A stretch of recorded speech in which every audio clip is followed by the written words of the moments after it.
Style ఎలా ఉంటుందంటే present నడుస్తూ ఉంటుంది, ఫ్యూచర్లోకి వెళ్తూ ఉంటాం, ప్రజెంట్లో ఉంటూ ఫ్యూచర్లోకి వెళ్తూ ఉంటాం. అంటే ప్రస్తుతంలో జీవిస్తూ భవిష్యత్తులోకి వెళ్తూ ఉంటాం.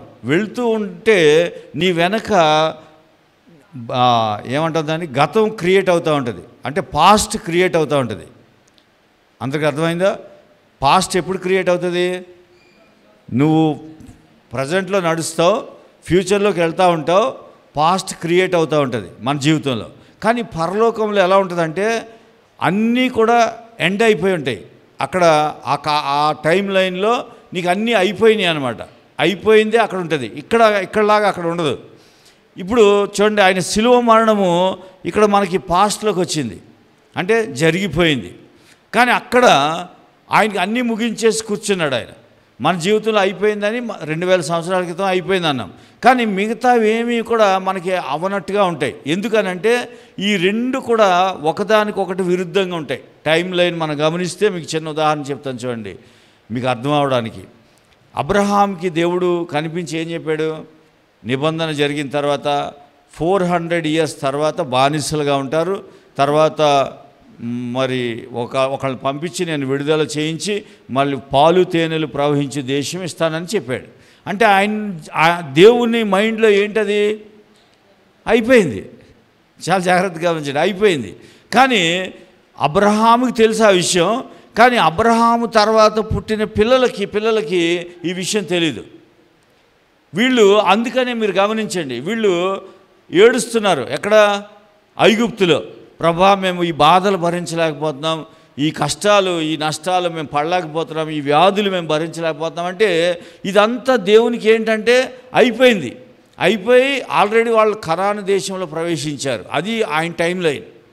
కానీ నీ టైం లైన్లో, ఈ ఐగుప్తుల టైం లైన్లో ఎలా ఉందంటే ఏంటి ఈ కష్టాలు ఎప్పుడు తీరుస్తాడు దేవుడు, ఎప్పుడు మా కన్నీళ్లు తుడుస్తాడు, ఎప్పుడు మా జీవితాలు బాగుపడతాయి, ఇలాంటి రోదన. ఎందుకనంటే ఆ పరలోకములో వీళ్ళు జీవించడం ఎలాగో తెలీదు. అందుకని వీళ్ళకి ప్రజెంట్లో ఉంటూ ఫ్యూచర్కి వెళ్తా పాస్ట్ క్రియేట్ అవుతూ ఉంటుంది. అందుకని వీళ్ళకి అర్థం కాదనమాట ఎందుకు ఇలా జరుగుతుందో. మనకు చాలాసార్లు మనకు కూడా అర్థం కాదు. అందుకే చూడండి, మీకు ఉదాహరణ, ఆయన పాదపీఠము దగ్గర ఏం పెట్టేశానని చెప్పాడు? సైతాన్ని నా పాదాల దగ్గర పెట్టుకున్నా అన్నాడా లేదా? మనమేమని ప్రార్థన చేస్తాం? ప్రభా, సాతాను క్రియలు లయం చేయమని ఇంకా అడుగుతాం. సాతాను క్రియలు లయం, మన పాట కూడా పాడేస్తాం. ఏం పాట అది? యేసునామము జయం జయం, సాతాను క్రియలు లయం లయం. ఇంకా అవ్వలేదని మన ఉద్దేశం, కానీ దేవుని దృష్టిలో అయిపోయింది. చూడండి, ఒక రెఫరెన్స్ మీకు చెప్తాను. ఎఫెసీ పత్రిక 1వ అధ్యాయం 22వ వచనం 23వ వచనం చదవండి దయచేసి. మరియు సమస్తమును, మీరు తర్వాత ఇంటి దగ్గరికి వెళ్ళిన తర్వాత 20వ వచనం నుంచి చదవండి, టైం సరిపోదని నేను చెప్పట్లేదు. 20వ వచనం నుంచి మీరు ఇంటి దగ్గర చదువుకోండి. సమస్తమును ఆయన పాదముల క్రింద ఉంచి సమస్తమును పైని సంఘమునకు శిరస్సు. ఇక్కడ ఇదొక కన్ఫ్యూజన్ ఏంటంటే, ఆయనేమో తండ్రి కుడిపార్శ్వంలో కూర్చున్నాడు, ఇక్కడ సంఘానికి ఆయన ఏమయ్యాడంటే శిరస్సు అయ్యాడు. ఇక్కడ చూస్తున్నప్పుడు నీకు ఎలా ఉంటుందంటే, యేసయ్య నాకు ఏం చేయట్లేదు, యేసయ్య చేస్తాడేమో, లేకపోతే నేను ప్రార్థిస్తే జరుగుతుందేమో అనే టైం లైన్లో ఉన్నావు.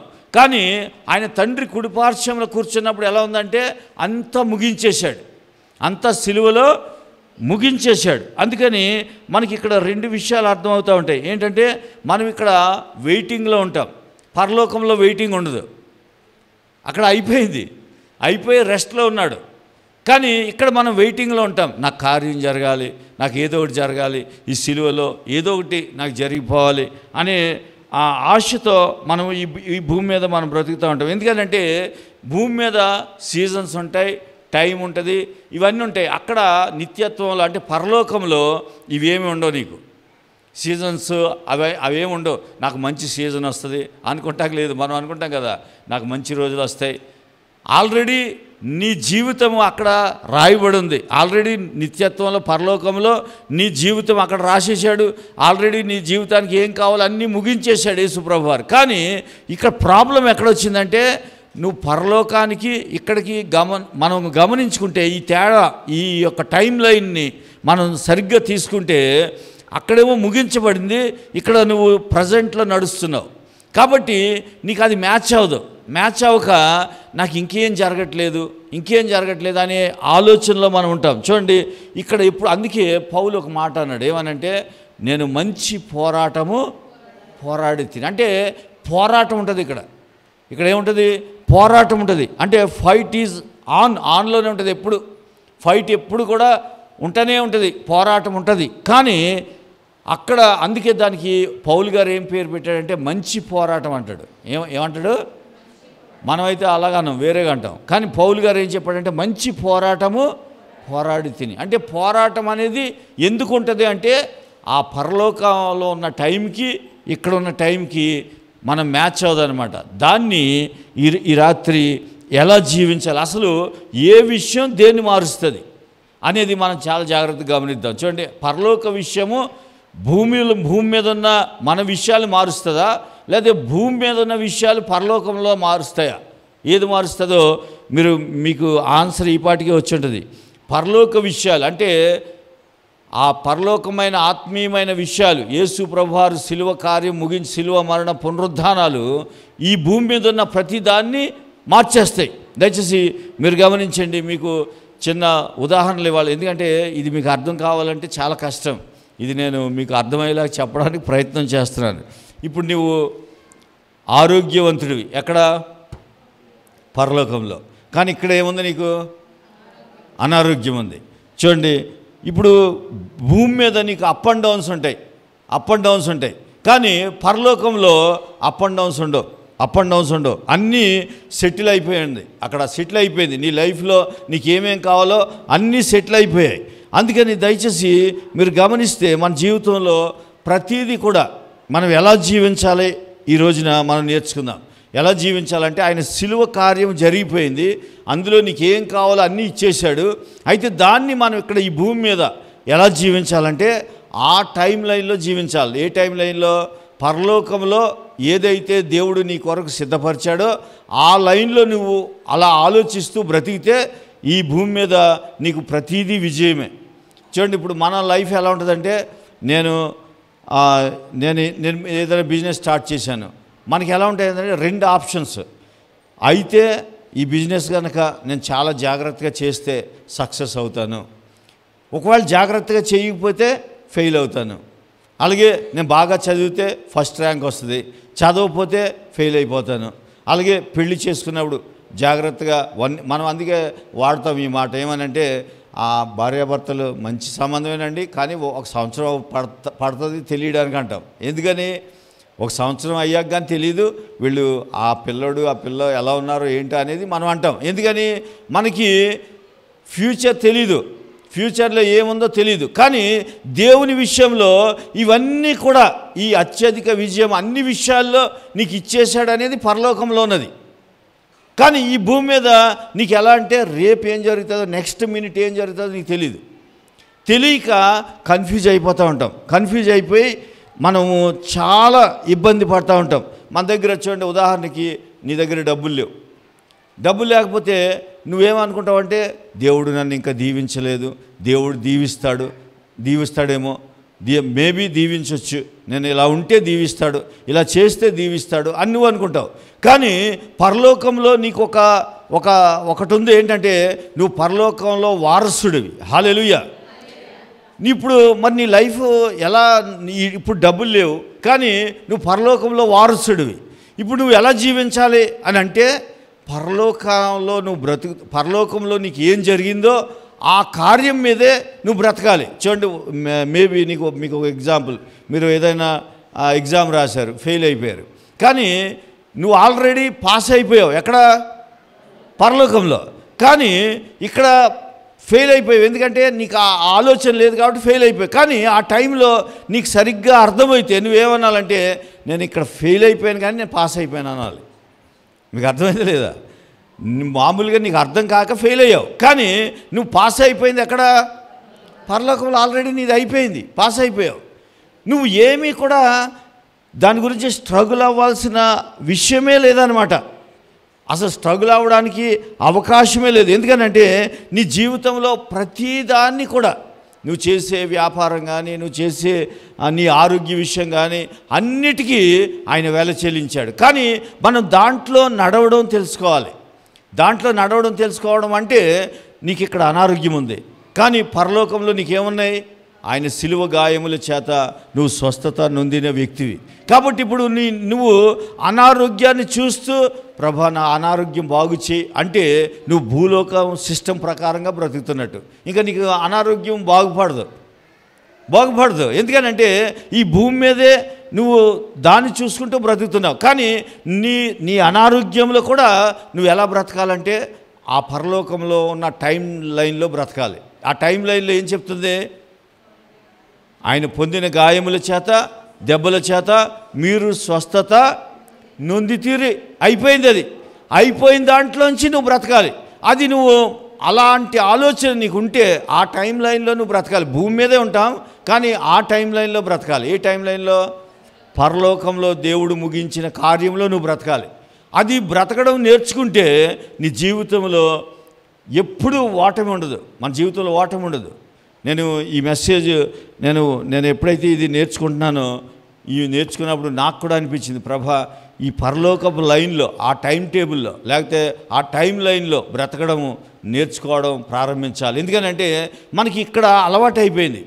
ఏం అలవాటు అయిపోయిందో ప్రస్తుతాన్ని చూసి బ్రతుకుతున్నాం, లేకపోతే ప్రస్తుతాన్ని చూసి భవిష్యత్తులో ఇలా జరుగుతుందని ఊహించుకుంటూ బ్రతుకుతున్నాం.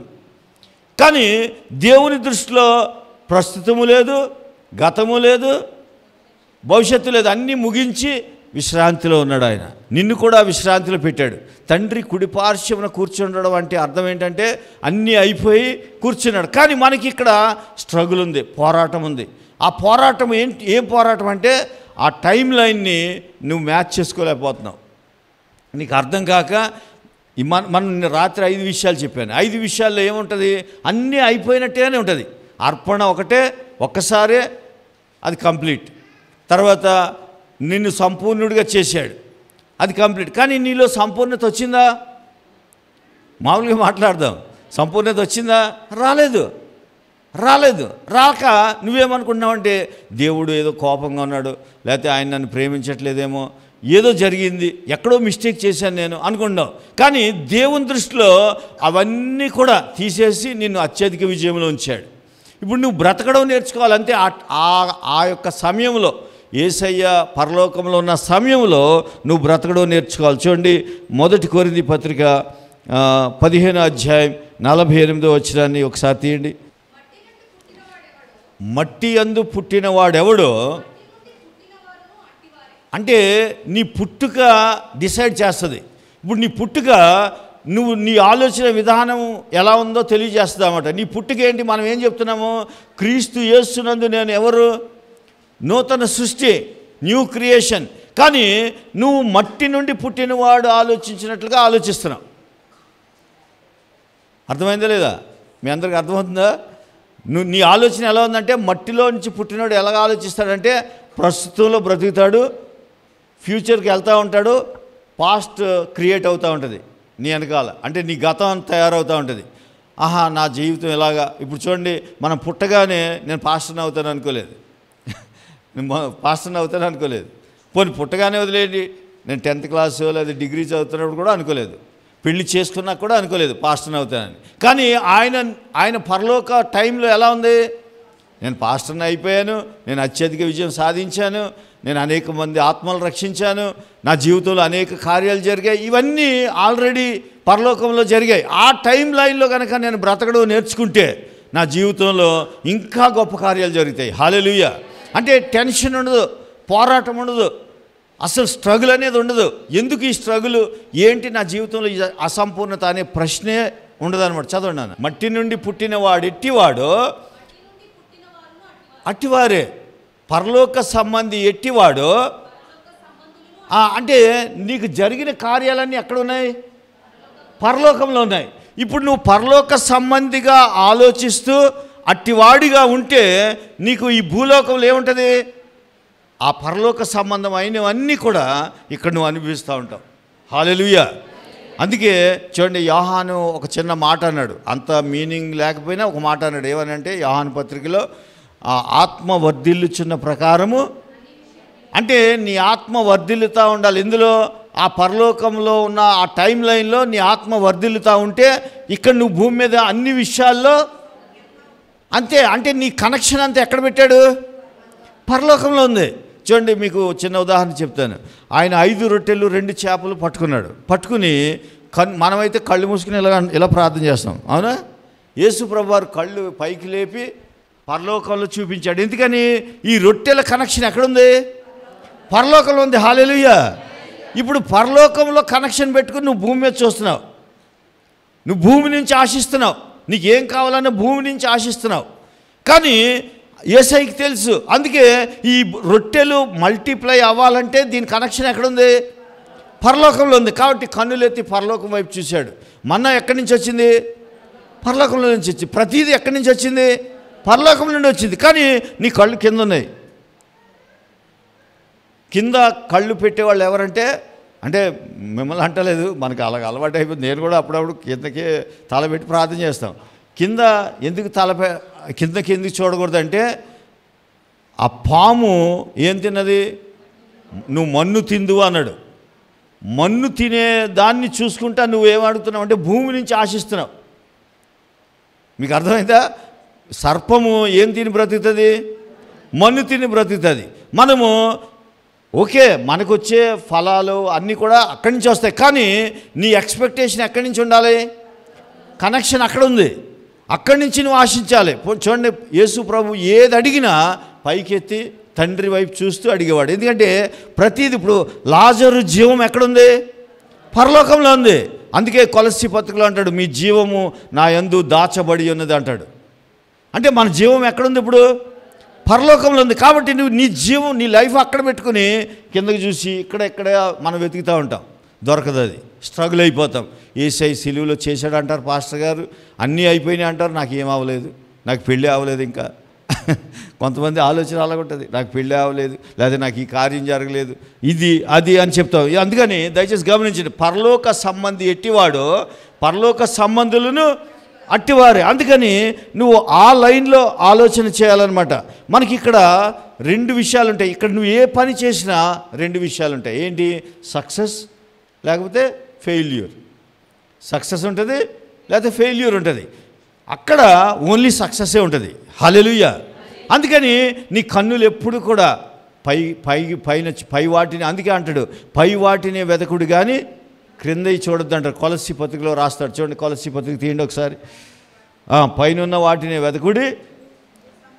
ఎవరికి చెప్తున్నాడు? భూమి మీద ఉన్న వారికి చెప్తున్నాడు. చాలా జాగ్రత్తగా గమనించండి. పౌలు గారు భూమి మీద ఉండే వారికి దేన్ని ఎక్కడ వెతకమంటున్నాడు? మరి మనం ఎందుకు ఆలోచన చేయట్లేదు ఇన్ని రోజుల నుంచి? ఇప్పుడు పౌలు గారు భూమి మీద ఉన్న ఆ సంఘానికి, కొలస్సీ సంఘానికి ఏం చెప్పాడు? పైనున్న వాటినే వెదకుడి. అంటే నీదంతా ఎక్కడుంది? పైన ఉందా కింద ఉందా? పైన వెతికితే కింద నీకు దొరుకుతుంది. హల్లెలూయా, హల్లెలూయా. అందుకని ఎప్పుడు కూడా మన కన్నులు పై, ఎందుకంటే మన కనెక్షన్ అంతా ఆయనతో కనెక్ట్ అయి ఉంది. యేసు ప్రభుతో మన లైఫ్ కనెక్ట్ అయి ఉంది. కాబట్టి ఎప్పుడు ఆయనతో. తీసారా అది ఆ వచనం? కొలస్సీ పత్రిక తీయలేదా? చెప్పండి అమ్మా, రిఫరెన్స్ చెప్పండి. 3:2 చెప్పండి, చదవండి. పైనున్న వాటి మీదనే కానీ మనం ఏమనుకుంటామంటే, ఈ వచనం అర్థం కాక భూమి మీద ఏం ఆశించకూడదండి, డబ్బులు ఆశించకూడదు, ఇక్కడ ఉపవాసం ఉండి చచ్చిపోవాలి, ఇక్కడ ఏమి తినకూడదు, ఇక్కడ ఏమి తాకూడదు, అన్నీ పరలోకంలో. అంటే మనదంతా వేరే ఆలోచన. కానీ ఆయన ఏం చెప్తున్నాడంటే, నువ్వు భూమి మీద, కొలస్సీ సంఘం భూమి మీద ఉందా పరలోకంలో ఉందా? భూమి మీదే ఉంది. ఆ సంఘస్థులకి ఏం చెప్తున్నాడంటే, నువ్వు ఇక్కడే ఉన్నావు, కానీ నీకేం కావాలన్నా ఇక్కడ వెతకొద్దు. ఎక్కడ వెతకమన్నాడు? పైనున్న వాటి మీదే నీ మనస్సు ఉండాలి. ఉంటే నీకు ఏం కావాలో అది సప్లై జరుగుతూ ఉంటుంది. చూడండి, మీరు అనుకుంటున్నారు అదంతా అలా ఉంటుంది కానీ అలా జరుగుతుందా పాస్టర్ గారు అంటే ఖచ్చితంగా జరుగుతుంది. ఎలా అంటే చూడండి, యేసు ప్రభువారు ఆ సాతాను చేత శోధించబడిన తర్వాత ఎవరు వచ్చి పరిచయం చేశారు? దేవదూతలు వచ్చి పరిచయం చేశారు. తర్వాత పేతురు గారు జైల్లో ఉంటే ఎవరు వచ్చారు విడిపించడానికి? అంటే పరలోకము నీ కొరకు ఆ దేవదూతలు వచ్చి నీ పక్షాన పనిచేస్తూ ఉంటాయి. ఎప్పుడు నీ టైం లైన్, ఆ టైం లైన్లో నువ్వు ఉంటే, నువ్వు బ్రతకడం నేర్చుకుంటే, అలా నేర్చుకుంటే, ఇప్పుడు పౌలు గారు ఆ రాత్రి అసలు నిద్రపోవద్దు, స్ట్రగుల్ అయిపోవాలి. తెల్లారు ఏం చేసేస్తారు, ఆయన్ని తల నరికేమని ఆర్డర్స్ వచ్చేసినాయి.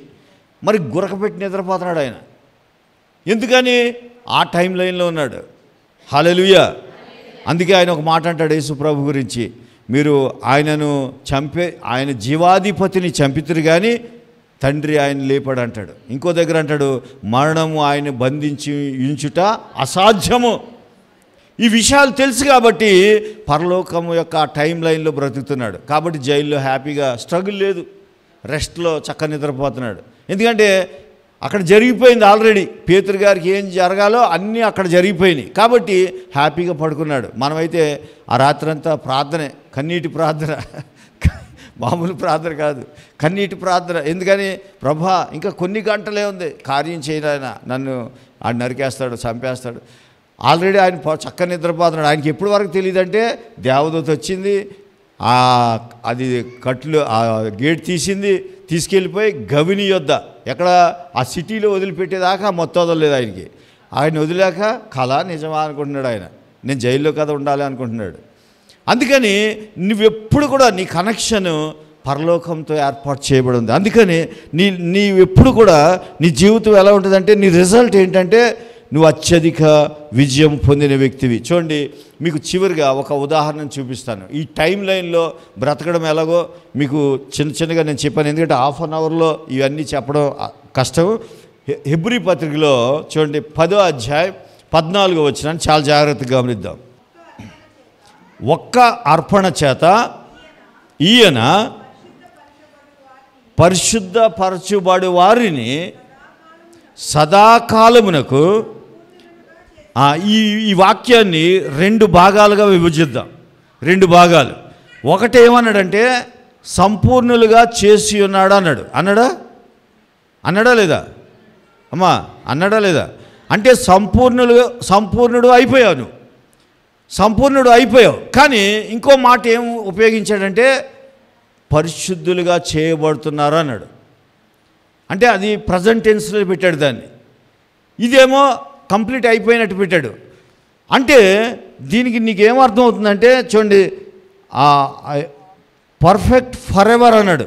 14వ వచనం చదువు. For by one offering he has perfected for ever those who are being sanctified. అంటే ఆ పరిశుద్ధపరచబడు వారికి, అంటే పరిశుద్ధత అనేది జరుగుతూ ఉంది, నీ ప్రజెంట్లో జరుగుతూ ఉంది. కానీ పరలోకంలో నీ స్టేటస్ ఏంటి? అక్కడ నువ్వు సంపూర్ణత పొందేశావు, సంపూర్ణుడు అయిపోయావు. కానీ ఇక్కడ ఇంకా నీకేం జరుగుతుంది? పరిశుద్ధత, ఇంకా పరిశుద్ధపరచబడతా ఉన్నావు. ఎందుకంటే ఇక్కడ టైం లైన్ ఉంది, నీకేముందంటే ప్రజెంట్ ఉంది, ఫ్యూచర్ ఉంది. కాబట్టి నీకు ఎలా ఉందంటే ఇంకా పరిశుద్ధత జరుగుతూ ఉంది. ఏదైనా మిస్టేక్ చేయగానే నా పరిశుద్ధత పోయిందేమో అనుకుంటున్నావు. కానీ అక్కడేం రాశాడు? ఒక వచనంలోనే 2 మాటలు రాశాడు. సంపూర్ణుడిగా చేయబడ్డావు కాబట్టి నువ్వు పరిశుద్ధపరచబడతా ఉన్నావు. హల్లెలూయా. ఇప్పుడు నువ్వు బ్రతికేటప్పుడు నువ్వు ఎలా బ్రతకాలి ఈ భూమి మీద? చెప్పండి, ఇప్పుడు చెప్పండి. నువ్వు సంపూర్ణుడు కాబట్టి ఇంకా అది పరిశుద్ధత అనేది ఆటోమేటిక్గా జరిగే ప్రాసెస్. కానీ మన మైండ్ ఏం ఆలోచిస్తుందంటే, ఈరోజు ఏదైనా తప్పు చేసామనుకో, అయ్యో నా పరిశుద్ధత అంతా పోయింది, నా పరిశుద్ధత ఇంకా రాదు, పోయింది, కాబట్టి అందుకే ఇలా జరిగింది అన్నావు. కానీ నీ నిత్యత్వంలో, అంటే పరలోకంలో నువ్వెవరివి? సంపూర్ణుడివి. హల్లెలూయా. సంపూర్ణతలో ఉన్నావు. కానీ ఈ భూమి మీద నువ్వు ఎలా బ్రతుకుతున్నావు అంటే పరిశుద్ధపరచబడుతూ బ్రతుకుతున్నావు. ఎందుకంటే ఇక్కడ వర్తమానము, భవిష్యత్తు, గతం, పాస్ట్ ఉంది. కాబట్టి ఇలా జరుగుతూ ఉంటుంది అన్నమాట. కానీ నువ్వు అక్కడి నుంచే ఇక్కడ బ్రతకొచ్చు. హల్లెలూయా. అందుకే చూడండి, పౌలు గారు ఇంకో మాట అంటాడు. 2 కొరింథీ పత్రిక 4వ అధ్యాయం, 2 కొరింథీ పత్రిక 4వ అధ్యాయం 16వ వచనం చదవండి. కావున మేము అధైర్యపడము. ఎందుకని? పౌలు గారికి ఎన్నో ఉన్నాయి, కానీ మేము అధైర్యపడము. దానికి రీజన్ చెప్తున్నాడు. మా బాహ్య పురుషుడు, అంటే కొన్నిసార్లు మన బాహ్య పురుషుడు అంటే మన శరీరంలో ఎన్నో మార్పులు కలుగుతూ ఉంటాయి. మార్పులు కలిగినా మేము అధైర్యపడం. ఏంటి రీజన్? పౌలు గారికి అంత ధైర్యం ఏంటి అంటే చెప్తున్నాడు చూడండి.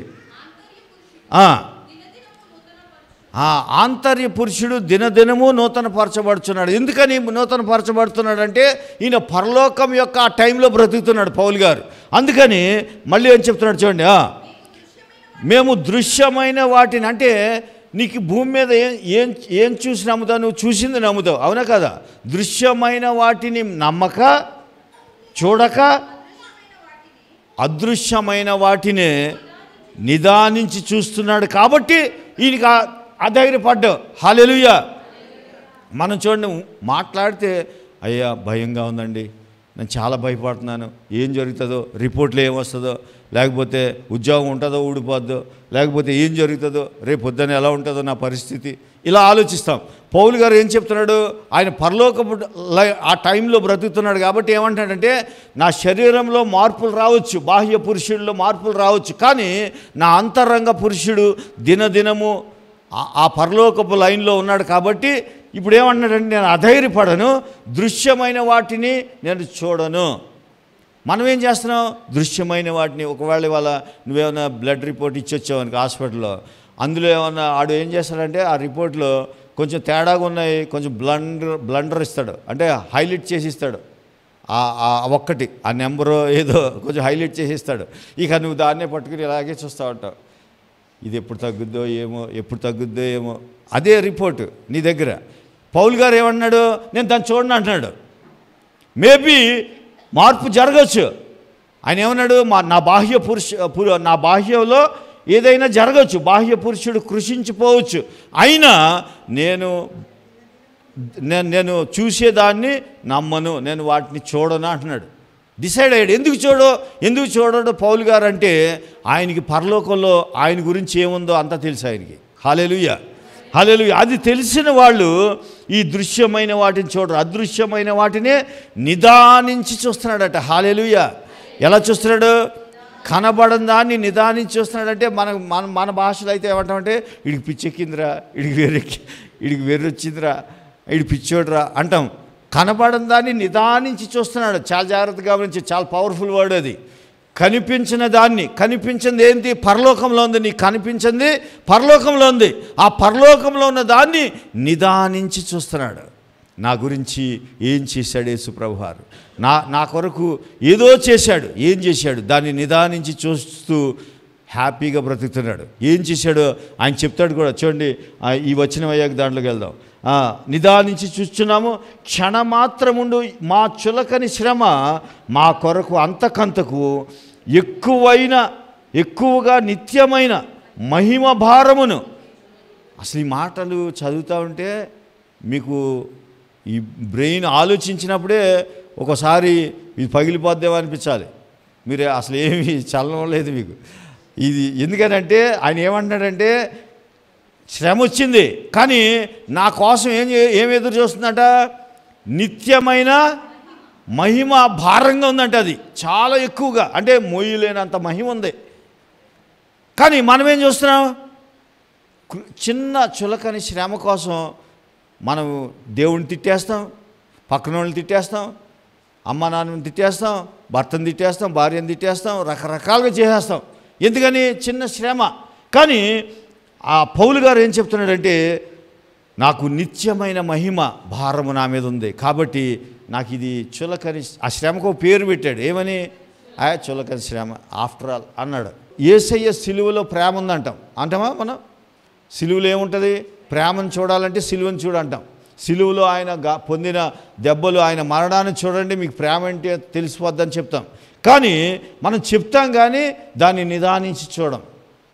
మనం చూసేది మన జీవితంలో జరుగుతున్న ఆ ప్రజెంట్ ఫ్యూచర్నే చూస్తావు, కానీ ఆల్రెడీ ముగించేశాడు నీ జీవితాన్ని, దాన్ని నువ్వు చూడవు.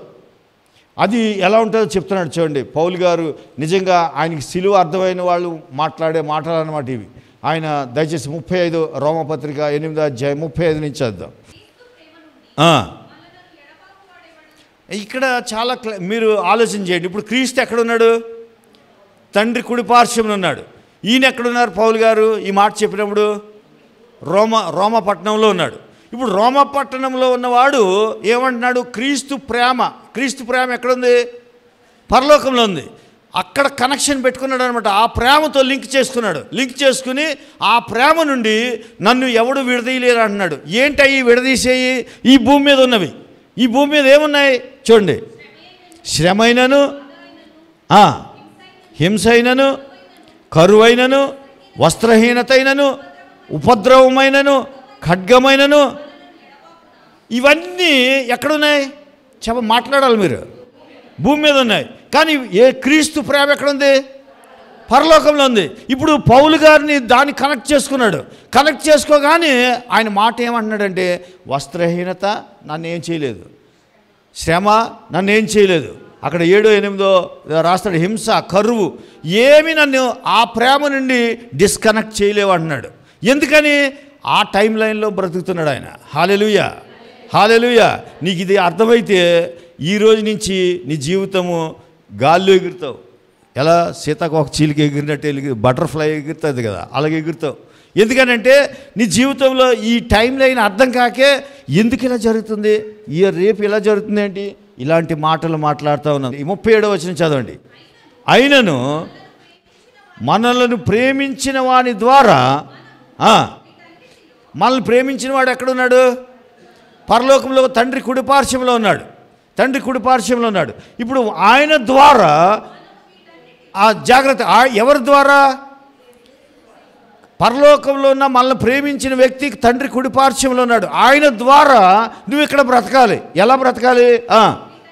వీటన్నిటిలో హల్లెలూయా. వీటన్నిటిలో అంటే ఆ 7, 8 రాశాడు పైన. ఏంటి? కరువైనను, వస్త్రహీనత, ఖడ్గమైనను, శ్రమైన, బాధ అయినా ఏదైనా నేను నా బ్రతికి ఎలా బ్రతుకుతున్నానంటే, నన్ను అత్యధికంగా ప్రేమించే వ్యక్తి తండ్రి కుడిపార్శ్వంలో ఉన్నాడు. ఆయనలో నుండి నేను జీవిస్తున్నాను. కాబట్టి నాకేమొచ్చిందంటే వీటన్నిటిలో అత్యధిక విజయం వచ్చేసింది ఆల్రెడీ. హల్లెలూయా. వచ్చిందా అంటే ఇంకా రాలేదు, కానీ అక్కడ టైం లైన్లో మాట్లాడుతున్నాడు. కాబట్టి ఖచ్చితంగా వచ్చి తీరుద్ది. హల్లెలూయా. 100% వచ్చేస్తుంది. ఎందుకనంటే అక్కడ మాట్లాడుతున్నాడు. ఆయనతో కనెక్షన్ పెట్టుకున్నాడు. ఆయన ప్రేమ, ఆయన ద్వారా ఇక్కడ బ్రతుకుతున్నాడు పౌలు గారు.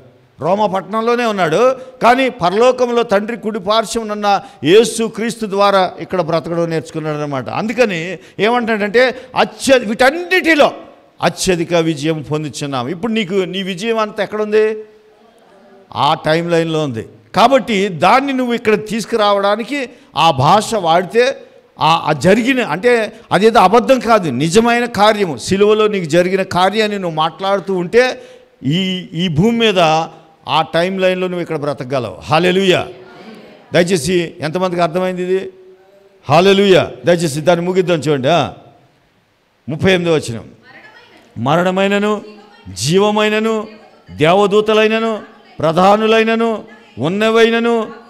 చూడండి, ఉన్నవైనను అంటే ప్రజెంట్, ఫ్యూచరు మనకుంటుంది. ఇక్కడ ఆయనకు కూడా ఉంది, పౌలు గారికి. అందుకని ఉన్నవైనను, రాబోయేనను, అధికారులైనను, ఎత్తైనను, లోతైనను, సృష్టించబడి ఏదైనా ఈ భూమి మీద ఉన్న ఏదైనా కూడా మన ప్రభు అయిన యేసు క్రీస్తు యేసు నందలి.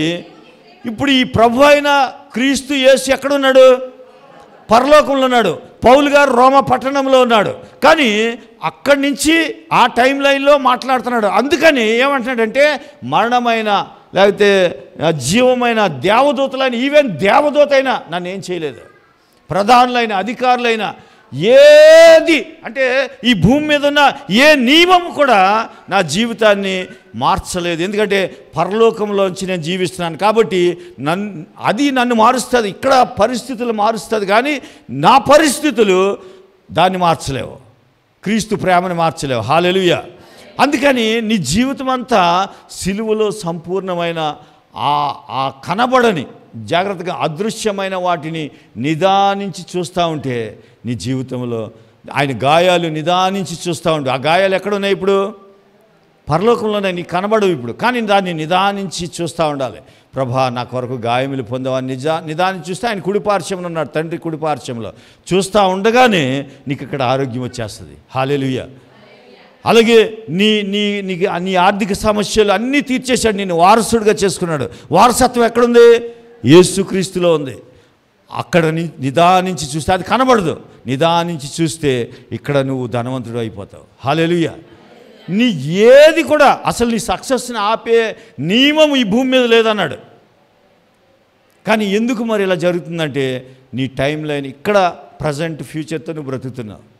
పాస్ట్ క్రియేట్ అవుతూ ఉంది. కానీ ఎప్పుడైతే అన్నీ అయిపోయినా ఆ టైం లైన్లో పరలోకం యొక్క ఆ నిత్యత్వం యొక్క టైం లైన్లో కనుక నువ్వు బ్రతకడం నేర్చుకుంటే యేసుక్రీస్తునందలి ప్రేమ నుండి మనల్ని ఎడబాప నేరవని మళ్ళీ ఎలా చెప్తున్నాడు? రూఢిగా చెప్తున్నాను, ఖచ్చితంగా చెప్తున్నాడు. కాబట్టి ఇప్పుడు మీకు ఇది ఇంటికి వెళ్ళిన తర్వాత దీన్ని ఎలా మెడిటేట్ చేస్తారో మీ హోంవర్క్ అది. ఎందుకనంటే నువ్వు దాన్ని కనుక మెడిటేట్ చేయడం నీకు సరిగ్గా అర్థమైందా, ఈ ఒక్క పాయింట్ పట్టుకున్నావా, నీ జీవితాన్ని ఆ పౌలు గారు చెప్పినట్టుగా ఏది కూడా నిన్ను ఆయన ప్రేమ నుండి డిస్కనెక్ట్ చేయలేదు. ఎప్పుడైతే ఆయన ప్రేమలో అలా కనెక్ట్ అయి ఉంటావో ఈ భూమి మీద నువ్వేం చెప్తే అది జరుగుతూ ఉంటుంది. హల్లెలూయా. నీ చుట్టూ ఆశీర్వాదాలు వస్తాయి, నీ చుట్టూ నీకేం కావాలంటే అది వస్తుంది. ఎందుకంటే ఈ భూమి మీద ఉన్న నియమం నిన్ను కంట్రోల్ చేయలేదు. కానీ నీ గురించి నా గురించి సంపూర్తి ఇట్ ఈజ్ ఫినిష్డ్ అన్నాడు, సమాప్తమైపోయింది. ఆ టైం లైన్లో బ్రతకడం నేర్చుకోవాలి ఈ భూమి మీద ఉండి. అది నేర్చుకున్న వాళ్ళు తప్పకుండా అత్యధిక విజయంలో ఉంటారు అన్ని విషయాల్లో. అట్టి కృప దేవుడు మనందరికీ దయచేయనుగాక. హెబ్రీ 10:14 ఇంటికి వెళ్ళిన తర్వాత బాగా కుస్తీ పట్టండి. నేను సంపూర్ణుడిగా చేయబడ్డాను, కానీ పరిశుద్ధపరచబడుతూ ఉన్నాను. ఇది ప్రాసెస్. కానీ నీ జీవితంలో ఏం జరిగిపోయింది? సంపూర్ణుడుగా అయిపోయావు. కాబట్టి ఇక్కడ జరిగేదంతా ఆ ప్రజెంట్లో జరుగుతూ ఉంది. కానీ నీకేం జరగాలో అది అక్కడే ముగించేశాడు ఆయన. ఆ విజయంలో ఉన్నావు. అది కనుక నువ్వు దాన్ని తీసుకురాగలిగితే నీ జీవితంలో అన్నీ మార్చేసుకుంటావు. నీ జీవితంలో ఈ పేదరికం ఉండదు, ఈ అనారోగ్యం ఉండదు, ఈ కష్టాలు, ఈ బాధలు ఏవి ఉండవు. కాబట్టి ఎంతమందికి ఈ మెసేజ్ అర్థమైందో నాకు తెలియదు, కానీ ఈ పాయింట్ని ఇంటికి వెళ్ళిన తర్వాత యూట్యూబ్లో కూడా అప్లోడ్ చేస్తాం. ఈ మెసేజ్ని వినండి, 10 సార్లు వినండి, ఖచ్చితంగా మీ జీవితాలు మార్చబడతాయి. అట్టి కృప దేవుడు మనందరికీ దయచేయునుగాక. ఆమేన్.